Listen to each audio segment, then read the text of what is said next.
You open the document. You know exactly what needs to happen next. Write the report, send the email, start the workout. Your hand is right there on the keyboard. And still, somehow, you end up refolding a shirt you already folded or reading a headline you don't care about. You didn't decide to avoid it, you just did. This is the moment everyone blames on laziness. But the real answer is far stranger, and it has almost nothing to do with willpower. Your brain was never built to override itself on command. It was built to conserve energy for a world that mostly wanted you dead. Think about what your ancestors' days actually looked like. Long stretches of low effort, then without warning, a burst of extreme effort, a chase, a fight, a flight. Their brains evolved a simple rule to survive that pattern. Don't spend energy unless the payoff is immediate and the threat is real. A looming deadline 3 weeks away triggered nothing. A rustle in the grass triggered everything.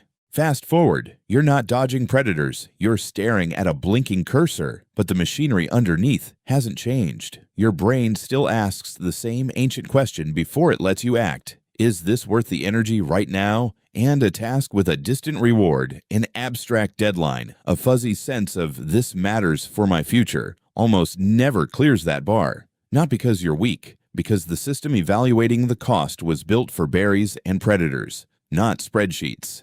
Here's where it gets interesting. Psychologist Roy Baumeister spent years studying what he called ego depletion, the idea that self-control draws from a limited pool that drains with use. His early experiments seemed to show that resisting a temptation, like a plate of fresh cookies, left people with less willpower for the next hard task. For a while, this became the dominant explanation for why you can't just force yourself through a hard afternoon. You'd simply run out of a resource. But later research complicated the story. Large replication efforts found the ego depletion effect was smaller and shakier than first believed, and some studies couldn't reproduce it at all. So if willpower isn't a tank that empties, what's actually happening when you sit down to do something hard and simply can't make yourself start? The newer answer points somewhere else entirely: motivation, not fuel. Health psychologist Kelly McGonigal reframed the whole problem around competing brain systems rather than a single draining resource. One part of your brain, the prefrontal cortex, holds your long-term goals. It knows the report matters. It knows the workout matters. But it's slow, effortful,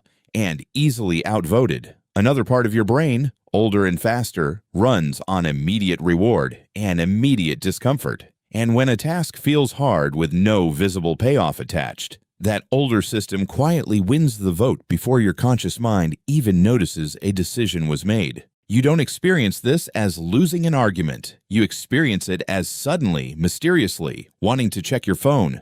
There's a chemical at the center of all this, and it's not the one people usually blame.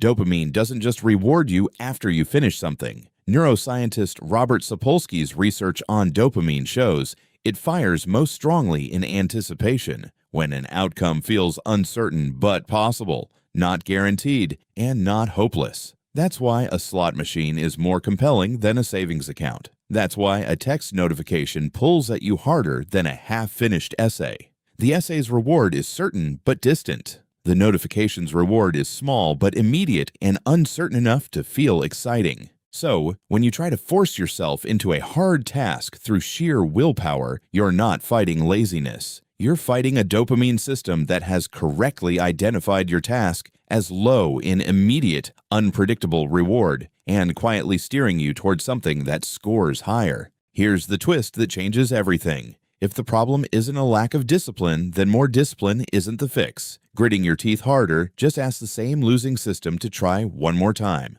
What actually works is changing what the task looks like to that ancient, fast-voting part of your brain. This is close to what psychologist Angela Duckworth found when she studied grit, the tendency to sustain effort toward long-term goals. The people who stuck with hard things longest weren't the ones with the most raw willpower. They were the ones who had restructured hard tasks into something that felt meaningful and rewarding in the near term, not just the distant one. They didn't outmuscle their brain. They outdesigned it. Think about what that actually looks like. Instead of finish the report, which offers no reward until it's entirely done, the task becomes write for 10 minutes, which offers a real checkable win in 10 minutes. Instead of get in shape, which is abstract and far away, it becomes put on the shoes, a task so small the ancient brain doesn't even flag it as costly. You're not tricking yourself. You're translating a long-term goal into the only language your motivation system actually speaks. Small, immediate, and winnable. There's a reason this feels almost like cheating, and it's worth sitting with. For most of human history, big survival tasks were built out of small, immediate ones by necessity. You didn't decide to obtain food for the week. You decided to walk to the river right now. The abstraction of modern goals, quarterly targets, 5-year plans, New Year's resolutions is something evolution never prepared you for. Your ancestors didn't need willpower for slow, abstract goals because they didn't really have any. So, the next time you sit frozen in front of something important, unable to start, consider what's actually happening. It isn't a character flaw surfacing. It's a perfectly functional ancient alarm system correctly noticing that the task in front of it has no immediate certain reward attached. The system is working exactly as designed. It's just applying survival logic to a world of deadlines and inboxes, which means the fix was never about becoming a stronger person. Baumeister's later work itself shifted this direction, suggesting that what looks like willpower is often really about motivation and habit structure, not some inner reserve of grit. Build the task down into something small enough for your fast brain to say yes to right now, and the fight mostly disappears. You're not overriding millions of years of wiring. You're finally speaking its language. Tonight, when you sit down and feel that familiar pull toward anything except the one thing you meant to do, notice it without judgment. That pull is not proof you're undisciplined. It's proof your brain is still running code written for a world of rivers and rustling grass, doing exactly what it was built to do with the only tools it has. You open the document again. This time, you don't ask yourself to finish it. You ask yourself for 2 minutes. And somewhere in that small, immediate, winnable request, the ancient alarm finally goes quiet, and you begin.